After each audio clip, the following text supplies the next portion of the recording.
Hey guys, welcome back to the Detour Live. Thanks for joining us on your Thursday night or Thursday morning if you're in Europe. I'm your host, Dan Jones, joined as always by four-time national road champion from Australia, Johnny Trevorrow. And if he 1 month till Christmas, you're going to get into the Black Friday sales and get all your Chrissy shopping done early.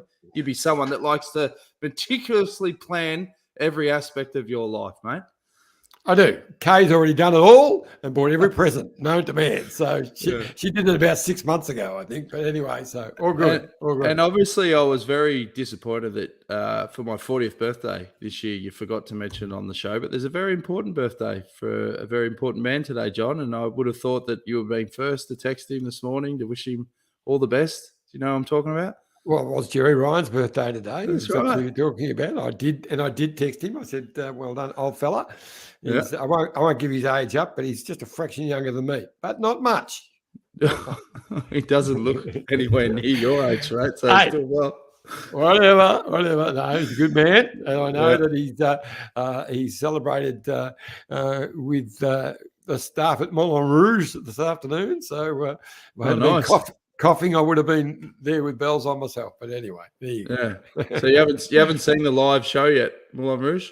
No, I haven't been well enough to go, but I'll be going very soon. A couple of mates went just the other day. They just can't stop raving about it. Yeah. Oh, fantastic. Well, someone we can't stop raving about is obviously an up-and-coming emerging superstar of Australian cycling, Sarah Gigante, Iffy, and it's been a real rollercoaster year for her, unfortunately, with a few little setbacks. Well, not just a roller coaster year, but a roller coaster career. I mean, she just keeps getting thrown these huge hurdles, but she just seems to overcome them with aplomb. You know what I mean? You never hear her complaining. I'm sure sometimes she must get down and out, but we don't see any of that.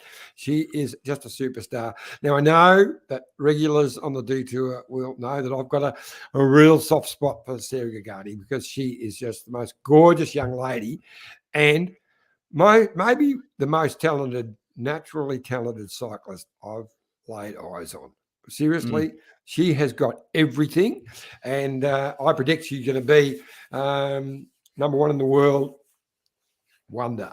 And also, would have to be the smartest because I was doing a bit of research. ATAR score, it was an enter score back in my day, 99.95. That's like perfect score. You've clocked school. What do you remember? What score you got back in the day? If you have scores back then. A fraction under that, I know. Okay.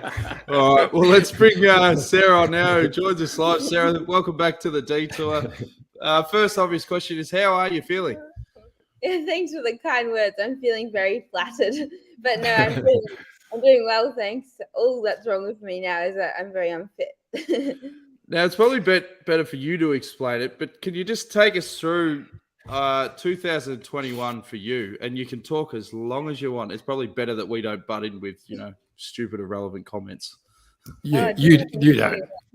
That's like a massive roller coaster, that's for sure. So I just remember starting the year so excited because we were coming out of like what felt like a super long Melbourne lockdown, and I'd been watching everyone race in Europe while I was on the trainer the whole time, like wishing I was there. So I was so excited to just get out there, do the bunchies again and get back into racing and show how hard I'd worked, show myself and show Dylan how well we'd done together through the lockdown. And Dylan's my coach. So it was just so cool starting off at the Santos Festival of Cycling. Coming away with the win there and working with an awesome team was just such a cool feeling. Felt so exciting just to be out there again. And then to defend the national time trial title was also super cool. And then, then it was pretty much on to Europe. I went to Adelaide for a couple of weeks, which was fun. I learned a lot and the track girls were super nice. I also got some Adelaide QOMs. Maybe I'll add that to my high list because the year kind of went downhill. So we have to count every high. So Adelaide QOMs were pretty good. And then Europe was really fun to start with. So I went to Italy, which was really nice because I did Trofeo Alfredo Binda was my first race, and it's quite a hilly race. So I really enjoyed it. I definitely I could tell it was my first race, and I think I spent quite a lot of energy early on that in hindsight maybe I shouldn't have, but I felt like I really had a lot of fun, and I finished off in the Young Riders jersey for the Women's World Tour just because it was one of the early ones. So, and I think I was on equal points or something, but I got to wear the jersey at the end of the day, so that felt pretty cool. And then it was on to Belgium, and Belgium was going all right. I felt like I was learning a lot, and definitely those first early races that I didn't suit me a ton. They're pretty flat and windy, and I definitely have to learn a lot about echelons and everything and just get stronger. But unfortunately, I think it was like 5 races in at Flesh Wallone, one of the races that I was really looking forward to. There were 2 that I was really looking forward to, Flesh Wallone and Liège-Bastogne-Liège, the 2 hilliest ones, the Ardennes. And unfortunately in Flesh, just in the first hour, I crashed. As someone crashed in front of me, I flipped quite badly and broke my elbow, my collarbone, and my fibula. And that's in your leg. So I got back on and I chased. I got back to the peloton. So I'm adding that to my high. Just to like stretch out the list of highs. Who are you? I did 20 minutes. I mean, I shouldn't be boasting. It's pretty bad because like in hindsight, it was quite dangerous. Like going through the convoy, I could like hardly hold my handlebars. But I don't know how I did it with a broken leg. Like as soon as I stopped, so I did like 10K, and then I was like, this is such a stupid idea. Like no way can I get up the middle when I can't even like hold on to the handlebars, let alone get out of the seat. So when I stopped, then I realized that my leg was very, very sore. But when I was riding, I was more just I knew that it was like quite wrong, but I was hoping it was just dislocated so it would like pop back in. But no. So I stopped. Then I went to Girona, did my rehab there, and I was liking Girona. Although another low there was I was sleeping one day. I didn't live with anyone in this apartment, so it's just me, and I was asleep, and I hear like 2 bangs, but I was so tired from like all the training and stuff, and it was early in the morning, so I just went back to sleep. And then like I don't know, a few minutes later, I woke up again because there was a 3rd bang, a massive hiss, and my door slammed shut. And at that point, I was like, "Oh my god, what's happening? Is there like a massive snake in the kitchen or something?" So I went out of the room at like 5 a.m. and there was like all these flames. It was horrible, and I grabbed like I think at the time I can't remember now, but it was like scarred into my vision. I grabbed like a glass that I found near the sink and started filling it up to like pour in the flames, but then it exploded. So I was like running around barefoot on glass, like trying to put out all the water, and it was horrible.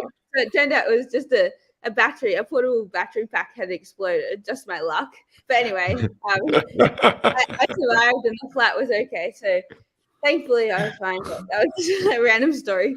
And then, I got picked for the Olympics, which was super cool. And that made the rehab a lot easier because I was so excited. That was such a dream come true. The Olympics were also super fun, obviously, just being there. Felt so special. And we had such a great team. Like, our attitude and cohesion was awesome. And, all the staff was super nice. All the Japanese volunteers were lovely. Just getting all the stuff was really cool, like the suitcase and the clothes and everything like that, and just being there was cool. I got a selfie with both the Olympic champions, even with Roglic. Actually, I got a selfie with him too.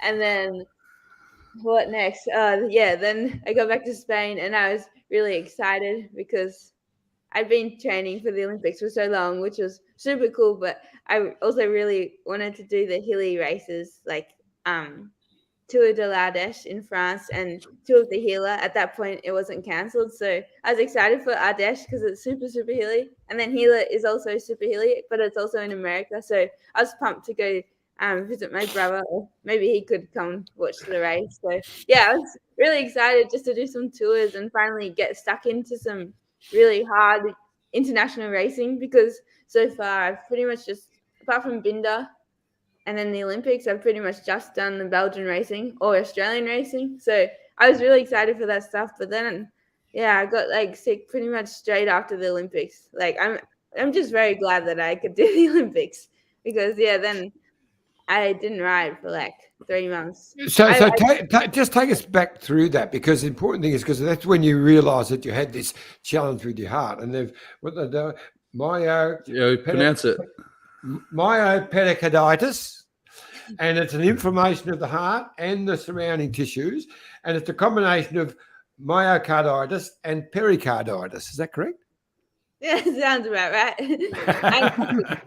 Mine was very mild, so yeah, my heart wasn't too bad, and now it's completely fine. But it does mean that you have to take a long time off just as a precaution. But yeah, I got the all clear. I was taking it super easy at first. But yeah, I think they would put it in articles and stuff. Like it was hard to diagnose because it was mild, and because they were just thinking I was having like a panic attack or something, which I wasn't.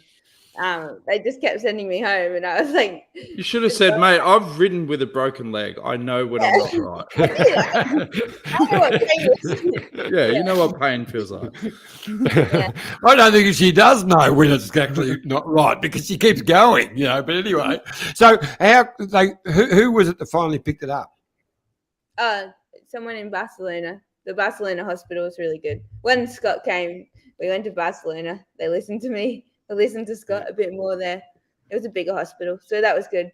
And then I just took it easy, had a bit of a Spanish holiday. Not really, but yeah. And then I came back once I could. It was quite hard to get back to Australia, but once I was here, it was good. And yeah, once I got out of quarantine, I actually got out after 9 days rather than 14 because the rules changed midway. So that was a nice surprise. And then an even nicer surprise was once I got out, at that stage, I was still like keeping my heart rate really, really low. So I was pretty much just walking. Well, I was just walking, but I was like, I reckon I could like find an e-bike somewhere that I could rent, because then I can go walking speed, but on my bike, it's way more fun, because like walking's all right, but when you're used to cycling and going fast, it's just not the same. So I actually posted on Bike Swap Style Road Cycling Victoria, and then it was so nice. All these people, like even strangers, were reaching out and not just offering for me to rent their bikes, but even some people were saying I could borrow their bike. And in the end, I'm about to give it back because I have good news, and I'm all good to go on my own bike. But yeah, in the end, I borrowed a bike from 99 Bikes Q for the last 3 weeks. So that was super fun. I'd never been on an e-bike before, so I have to say it's won me over. I liked it. I mean, following a bit of that social media, and I see one lovely lady who you didn't even know offered to go and buy a bike you could use, and then she would use it after you. Yeah, so that was pretty special. How nice is that? Like people are just so lovely, and like I already knew that, but then when you need it more, then you really realize like how lucky you are. Like as just strangers, friends, and also my family. I was so lucky. My brother came all the way from America to visit me in Spain, and then my mum even got out of Australia, which was an achievement in itself. Oh, there's Scott. We look quite similar in the mask. The nurses were always saying. We've got a couple of live comments that have come through. Kirsty Baxter, I've never seen Iffy fanboy or girl this much. And she says, I admit it. Great to have you back in Australia, Sarah. Janice Ashcroft says hi. Kim Dixon says, I see Sarah's wearing the Tibco brand. Great work and best of luck for 2022. Jethro Nagel says, the swag. And Peter Volker says, amazing. How tough is this girl? Broken collarbone, elbow, and fibula, and gets back on the peloton. Now, you did say it was a bit dangerous, but, I mean, most cyclists, you do like that. I mean, it's a good part of your brand, toughness, someone that just keeps fighting and those sort of things. Particularly in the early parts of your career, I mean, how important is it to build relationships, try and do the right thing, learn as much as you can to build that progression? Yeah, for sure. And I've been so lucky just to have such amazing people around me the whole way through, from right when I was a little 8-year-old starting at the Brunswick Junior Clinic.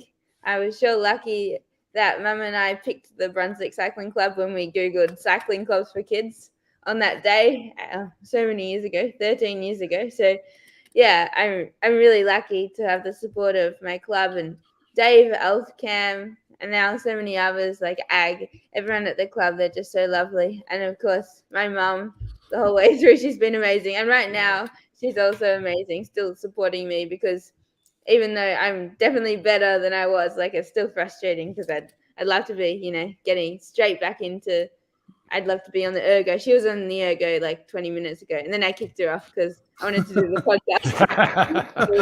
Well, it's funny, on the social media, there's all that stuff. You weren't allowed to take your heart rate over 100. I see that's all just about to change. But I was going to say, on Sunday, we're going to ride up in the Dandenongs with my mate Donnie Allan, who was my Olympic teammate. And you could have come and joined us because you guaranteed your heart rate won't go over 100 riding with us. But anyway, I'll tell you about that later. I might from stress. But the other thing, the other thing I was going to say, following the social media, you seem to have been become the champion of the anti-vaxxers who reckoned that you getting a crook heart was all to do with your vaccination. So I don't know where they got that from, but I saw quite a bit of stuff flowing around about that. What's your outlook on that? Yeah, well, I have to say I don't love being anti-vax propaganda, to be honest. I'm happy to be vaccinated, and I think everyone knows that. For the greater good, I think vaccination is obviously the way forward, and the chances of getting, I don't actually know what mine was from, like the doctors don't know. So, I mean, I was probably just unlucky and had some random Japanese bug, to be honest, because the chances of getting myopericarditis, especially as a young woman, but for anyone, it's higher from COVID than from the vaccine. So, and yeah, there are so many other complications of COVID, and you can see what the world's been like for the last 2 years. I think it's fantastic that we have a vaccine now, and I'm definitely pro-vax, I have to say. Well, and the fact that you got a score of 99.95, I think I'll take your word any day of the week. So, no doubt about that. Hey, look, we're going to take a quick break. When we get back, we're going to talk about your signing with Movie Star and look ahead to the future. Look at this bike. You think it's just a bike, right? But it's not. It's a bike. 374 people are looking at. This guy, this girl, them, all looking at it. People from here, there, and wherever this is.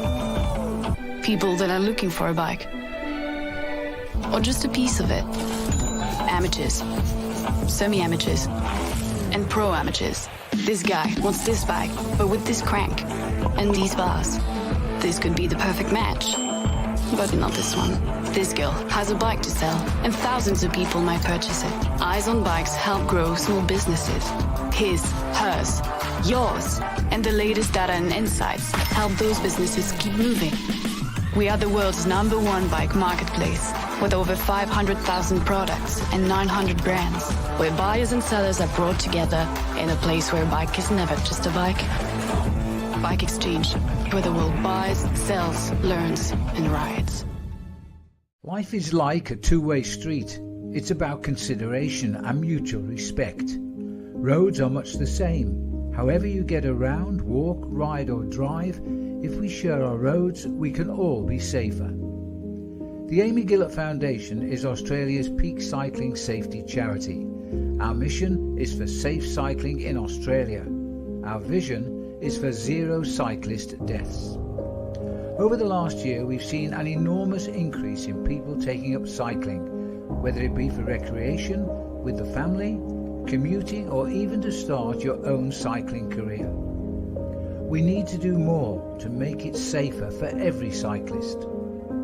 20 cyclists every day are hospitalised, and 1 cyclist is killed every 10 days on Australian roads. So, the next time you jump on your bike or hop in your car, remember to practice the 4 C's. Be courteous, calm, considerate, and conscientious. Every cyclist death is preventable, and we all deserve to get home safely. Please donate to help the Amy Gillett Foundation make the roads safer for you and for me. Thanks again to Bike Exchange and the Amy Gillett Foundation, and a bit of a shout out to the Amy Gillett Foundation. We had a function with them on Friday night, and John, unfortunately, you were still crook, so you weren't able to attend. And I like when John gets crook, he goes, "Nah, I'll go, but I just won't drink." And it's like, John, it's 2021, mate. We don't want you there. You go on to the days where you can go to function, you're confident, spluttering, people are like, "Oh, he's got the flu, mate. You'll be right." Like, you're kryptonite.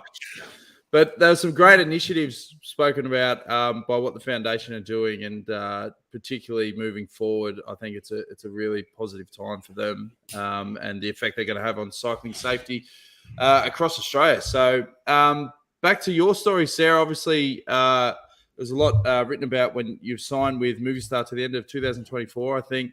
And I've read also that they've been amazing supports, particularly with the setbacks that you've had this year. Yeah, well, I have to firstly say a massive thank you to my current team, Tibco Silicon Valley Bank, for the last 2 years, really. Like, the whole time, they've been awesome and supported me the whole way through when I've had a lot of setbacks, even though it's only been 2 years and, like, I'm going to be fine, and I am fine now. But, yeah, they really were great the whole time. And I'll be sad to move on, even though I'm super excited to go to Movistar next year. But yeah, I'm really lucky in that I have the support of both teams. Tibco has been amazing and still is amazing. And then, yeah, Movistar are very patient as well. Well, I was just going to say, it's wonderful news, and they're a really strong team. I would have much rather seen you go to Green Edge Bike Exchange, but that didn't happen. But what's the plans for? I mean, obviously, it'd be unlikely that you'd be able to make it to Santos Festival of Cycling. Is there any chance that? I don't think so. I think it would be a big rush. Like, I'm only just starting to ride now, just nice and easy. I think it's better for my body. I think if I just ease my way back into it after 3 months of literally nothing. So for now, this is what I've been doing before I joined the podcast. I've been learning Spanish. Oh, wow. I tried. My brain attention, I don't know what diagnosis it is, but I just wander off. I end up looking at the roof and getting distracted. Short attention span. Maybe I had like ADHD as a kid, undiagnosed or something. But yeah, I could never learn a language. How do you find learning a new language? Well, I'm lucky that I enjoy it. I'm doing it for fun, and also so that I can speak to my teammates when I go on camp. Well, you're doing a double degree in linguistics and geography, so you'll not only know where you're going, but you'll know how to talk to them when you get there. I think it's fantastic. Well, unfortunately, we don't actually learn, we don't learn a language in linguistics, and we don't learn geography in geography. Like, for example, my subjects this semester, I did global inequalities in the Anthropocene, which was really interesting, but it's not like I know all the different places. Like, I couldn't even tell you where the team camp is. And I just read the email like an hour ago. And then exploring linguistic diversity. So that didn't help me with my Spanish either. But yeah, luckily I tried to learn a little bit when I was in Barcelona, although they speak Catalan there more than Spanish.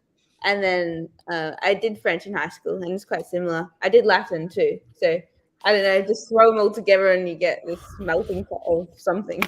Well, how important has it been for you to have that balance outside of cycling, particularly when, you've got setbacks with injuries and you can't ride the bike? How crucial has that element been for your life?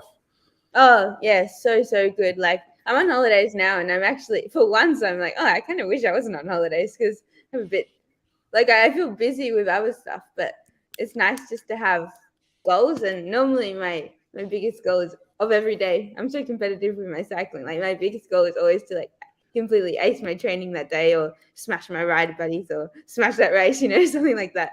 So it's nice to be able to have a different goal. Before it was uni, I guess, and now I'm trying really hard to learn Spanish, and I'm catching up with my friends and everything too. But I do really, I'm competitive even with myself. So yeah, I guess that's my goal for now.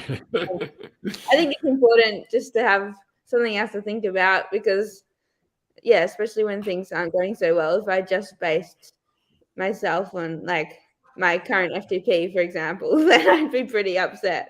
So yeah, I'm going off my Spanish levels instead of my FTP. We had Grace Brown on earlier in the year, and I think we were talking about you. And one of the hardest things to learn early on is to control that urge when you're feeling good to basically ride smarter. Is that one of the things that you think is something you really want to develop, particularly with the racing scene in Europe, being able to contain that energy and those emotions where you want to go off and smash it and make an attack, but just staying reserved? Yeah, I think I'll be able to learn a lot from my teammates next year. I think that's definitely what I'm most excited about. I'll have such experienced riders alongside me, especially Annemiek van Vleuten. But yeah, the whole team is actually super awesome, and all the staff are awesome too. So I think that would be great. Although I have to say, I hope not to completely get rid of that bit of stupidness when it comes to my racing. I quite like it. Yeah. You mentioned Annemiek van Vleuten, who is top lady and an enormous talent, and we all saw the terrible situation where she crossed the line second in the Olympics and thought she had won it. Did you know what was going on up there? Did you think that Anna Kiesenhofer was still in front, or because you were just a few minutes further back? Did you know what was going on up the front? I knew when I was there. I knew because I had a motorbike with a sign saying like these are the numbers of the riders out the front, and this is the time gap. So when I was there, it was clear, but I can't say what happened after that because I was dropped and I got back on. But like by then, I was like, "Whoa, what's happening?" Yeah. So I don't really know, but I think some riders knew in the peloton. Yeah, some did, some didn't. So what are some of your big goals for 2022 and beyond? Well, so I just want to like race my bike again. I think that's definitely what I'm most excited about. Just even that first training session, it's gonna hurt so much, but it's gonna be so fun. So yeah, just like getting out there, having fun, getting fit, racing, but especially getting to do some hilly races at last when I'm in good form. With my new teammates, and that would be so cool. And I'd love to race the first revamped Tour de France FAM. So I'm really That's excited. exactly what I was leading to. I was waiting for you to say that. How big is that? It's the, as you said, it's first revamped, first real Tour de France in many decades. But that must be high on the wish list for 2022. Yeah, for sure. And of course, I don't know if I'll be selected. I don't know if I'll get to do either, but maybe it will be the Giro instead. So, and of course, I have to be like back into top fitness to be able to do such a hard race and be picked for it. But yeah, if I just got to pick a dream race, it would definitely be the Tour de France. I remember going to Europe with Donna Ray. She was our, I guess, DS when we went as the Aussie development team a couple of years ago, and she was telling us about when she was in the Tour de France back in the 80s, I think it was. So it just felt so. It was just epic just to listen to and to be part of like a new generation that can inspire like little boys, little girls, adults, like everyone. I think that it would be so cool. And even if I'm not picked to race, then I'm really excited to just see it come back to life because I think it's long overdue, and I'm so glad that it's happening. And yeah, thanks to Zwift for supporting it. We've got a couple more comments. Spooks93 says, love your work, Sarah. Keep killing it. Look forward to seeing you kick goals in 2022. And Kirsty Baxter wants to know, did you study the Tour de France route metre by metre while in lockdown? No, I didn't even think the routes were announced. They were definitely announced sometime while I was in quarantine, though, because I was walking. I didn't have a trainer in my room, and I wasn't riding in quarantine anyway, but I was walking. So I was walking back and forth in the room listening to the Freewheeling podcast, and they were going over the routes. So I remember doing my steps, thinking about the Super Planche de Bellevue or whatever it's called. Well, Dan and I are going to the tour next year, so I'm, I hadn't missed one for 22 years or something, and so I missed the last two, but we're back. So we're going to the Tour de France. Dan, I don't know whether you'll be able to stay for the women's race, but I am. I'm staying for the women's race as well. So if you were there, I'll be there annoying you for the whole 8 days. So that'll be fantastic. Might be late scratchy. Yeah, fantastic. Is there anything else you want to fire in, Iffy, before we let Sarah get back to her Spanish lessons and study? No, just you just touched on the fact that you had some good news that you're allowed to step up from the maximum 100 beats a minute. So, are they saying you can actually get back to proper training now? Is that the go? Oh yeah, well the 100 beats, I was very, very conservative, so I probably didn't have to do that, but I wanted to be as safe as possible, and I think everyone around me wanted that too. So yeah, I mean, we were just being super cautious there, but I've been feeling fine, and yeah, my heart's good, so it's all good news. But I won't go crazy. Like I think, I don't know, is it 9 weeks till nationals? My coach Dylan is racing, and he's super excited. So I have been keeping an eye on like the countdown, but not for me. I think it would be a bit much to try and get my body to just go from like nothing into like, oh, nationals. So yeah, I'm very sad, I have to say. Like I'm smiling, but I'm actually deep down, I'm like, oh, missing nationals, very sad. But it's on every year. So yeah, I will be excited to see who wins. And you know what's even worse than that, don't you? It was the next question I was going to ask. I guess the Bay Crits is out of the question altogether. We'd love to have had you. Wave the flag. Yeah, well, we'd love to have you down. You of course, would look. You bring Kerry down, and we'd bring the whole mob down. We'd love to have you doing that. It'd be wonderful. Last one for me, Sarah, is obviously we've talked about the setbacks this year. There's been a lot of highs. What do you think are the key takeaways from this year? That you like, the learnings that you could potentially pass on to the listeners? Well, a learning for the listeners. The listeners probably know more than I do, so that's a bit hard, I reckon. Well, I think what I've learned is to appreciate everything when it's going really well, because I know that's what I'm going to be doing. As soon as I can get back and just like I already love training, but I'm never, ever going to complain about training again. Like if I'm like so tired and it's like hailing and I have like a 5-hour ride with like 600 efforts, I'm going to be so excited because not being able to train when you want to train sucks. So yeah, I'm just so excited. It's just going to be so fun, and I'm going to hopefully enjoy every minute and soak it up. That's how refreshing is it if you're hearing such a positive attitude?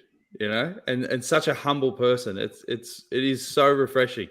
So you're an absolute superstar, Sarah, and we really appreciate you coming on the show. And we're really looking forward to once you get out there in the movie star colours, and hopefully 2022 is a sensational year for you. Yeah, thank you so much, and thanks for having me on. I can't believe it was a pleasure. That blew my mind when you said that. What was that? Sorry. I can't believe it's 1 month till Christmas. When you said that, I was like, what? Black Friday sales tomorrow. That's it. Start loading up. And apologies to Phil Liggett, because I told the whole thing with mates Phil was coming on. But I just read his note back to me saying he couldn't come on till 9:30 London time. I didn't really look. So it's about, he'll be on in about an hour. We'll be gone by then. It's not like you to get logistics wrong, John. No, not at all. Well, thanks again, Sarah. Good luck with the Spanish. Yeah, thanks for having me. Bye. Take it easy. Okay, bye. Say hello to Kerry. Bye. Sarah Gigante, as we said, absolute superstar and such a refreshing attitude. Now, Johnny, Phil, speaking of Phil, he had his African safari, I think it was last weekend. I think there's one more remaining, yeah? Yeah, I was not well enough to join them. I was still crook. But, you might as well run the promo. Go. Yeah. And then we'll quickly talk about Donnie Allan's ride on Sunday. There's still a few spots if people want to come along. No dramas. Here's the promo for Phil's African Safari. Hi everyone, it's Phil Liggett here, and it's time to get my African Safari on the road again. We're heading back to the Kareka Game Reserve in the Eastern Cape of South Africa, where animals including the rhino roam freely. We did 4 great rides in June, and now, with 2 new ones, we're set to go again. There will be eminent guests to answer your questions on the wildlife and also offer an opportunity to win amazing trips to Kareka. We'll chat to one another, and you don't even have to ride, thanks to Full Gas, who will set you up to watch on Zoom when you enroll and make a donation. We have 4 rides, 1 per month, starting on September 19. They last an hour, and if you have a smart trainer, you can pedal your way through the reserve, or you can just sit back with a cup of tea. In either case, knowing that your participation is helping keep the animals safe and free to roam.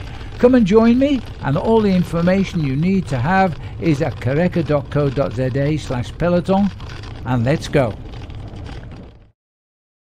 Get behind Phil for your last chance till the end of the year. And if you were saying Donnie Allen's ride. Yeah, on Sunday, Yeltsin, there he is, been the first Australian to win a stage in a Grand Tour.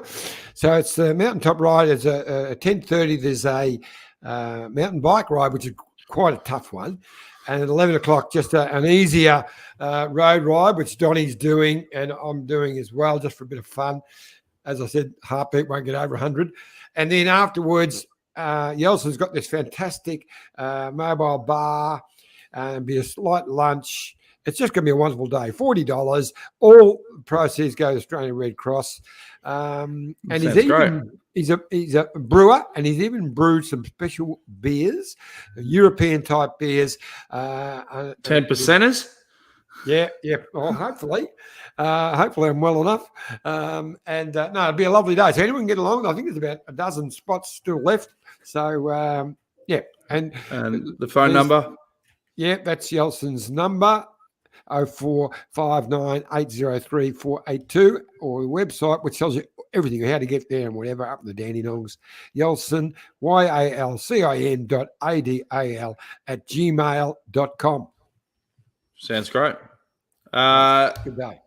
All right, mate. Well, it's been a fantastic show. Massive thanks to Sarah Gigante.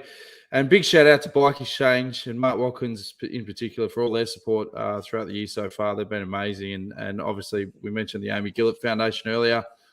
Really inspired after hearing Dan Knapp and all the crew talking about their initiatives moving forward. I think it's going to be a really big period for the foundation, and they will hopefully get a lot of cut through. Iffy, anything you want to add before we go?